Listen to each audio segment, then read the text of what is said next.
una vez concluido el inventario, resulta ya más sencillo culminar con esta aplicación del método de análisis de ciclo de vida. Tenemos la fase 3, la evaluación de impactos del ciclo de vida. Esta fase consiste en convertir la gran cantidad de datos obtenidos del inventario para evaluar su magnitud y relevancia de los impactos ambientales potenciales. Al igual que en las fases anteriores, vamos a mostrar los requisitos que pide la norma ISO 14044, observar los tipos de impactos y cómo quieres expresar estos impactos, y 3 ejemplos de métodos de evaluación de impactos que son los que recomiendo aplicar para el estudio de análisis de ciclo de vida. Entonces tenemos que la ISO 14044, un criterio que es ser obligatorio en un análisis de ciclo de vida, es la caracterización de los impactos ambientales. Entonces aquí es donde vamos a seleccionar un método de evaluación y vamos a seleccionar el indicador. Entonces, como se dice, la caracterización es la conversión de los resultados del inventario del ciclo de vida a las categorías de impacto. De ahí en adelante, la normalización y ponderación ya son opcionales. La normalización es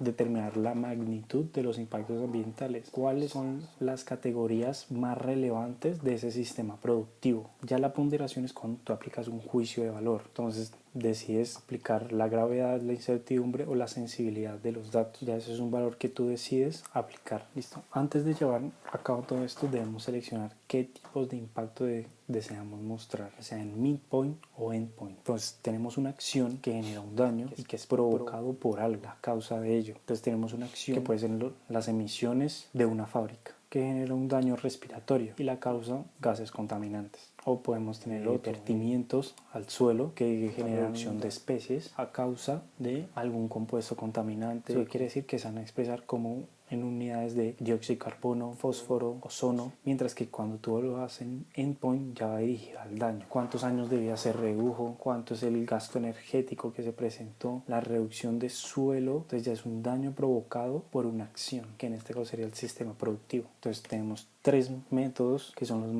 los que más yo he utilizado tanto en mi investigación como en las otras investigaciones, como es ecoindicador, que es uno que está enfocado al daño provocado por ese sistema productivo. Tenemos Recipe, que presenta tanto midpoint como endpoint, entonces ahí uno ya puede seleccionar. Y por último es CML, que es más que todo enfocado a las emisiones al ambiente y el uso de recursos. Ya una vez definido esto, ya tú decides si vas a normalizar y ponderar los resultados. Entramos a la fase 4, la interpretación del ciclo de vida. En esta fase lo que se busca es evaluar por completo la investigación, así como la presentación de los resultados.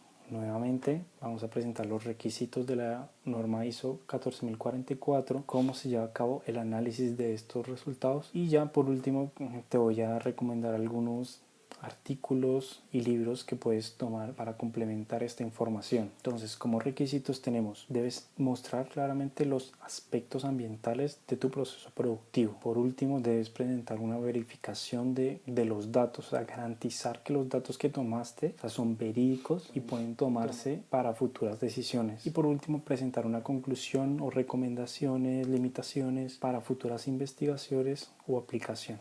Entonces, aquí presentamos con 3 técnicas para la evaluación de los resultados. Tenemos primero un análisis de integridad. Lo que busca es verificar que toda la información y los datos sean pertinentes, estén disponibles y completo, o sea, que todo lo que tú presentas en eso sea cierto. Digamos que si tú tienes alguna limitación, lo hayas mencionado ahí, que tuviste en cuenta todos los parámetros, o sea, que todo lo que tú hiciste ahí fue lo que más pudiste tanto en el tiempo que tuviste, por el proceso productivo que tenías, ya que era artesanal o no había mucha información, que lo que tienes ahí está completo con los recursos que tenías a tu disposición. Por otro, tenemos el análisis de sensibilidad, que aquí ya hablamos de la confiabilidad de los resultados, qué tan relevante son los resultados que tú tuviste o qué tan fiables son esos resultados. Y por último, un análisis de coherencia. Entonces, determinar si todas las suposiciones o los métodos, los datos que utilizaste son coherentes con ese sistema productivo. Entonces, por eso es fundamental tener en cuenta otras investigaciones para verificar que efectivamente lo que hicimos fue en base a algo que ya se había hecho y que está comprobado que funciona.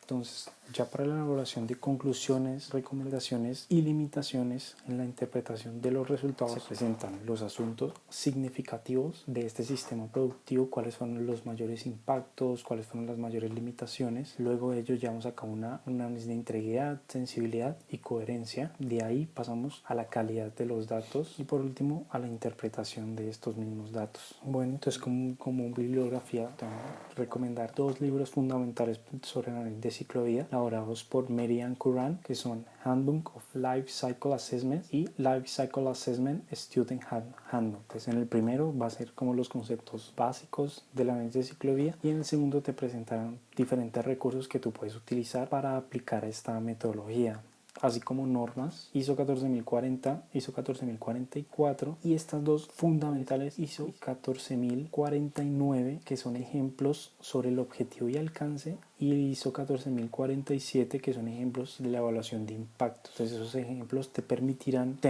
sentar una base de cómo implementar este análisis de ciclo de vida.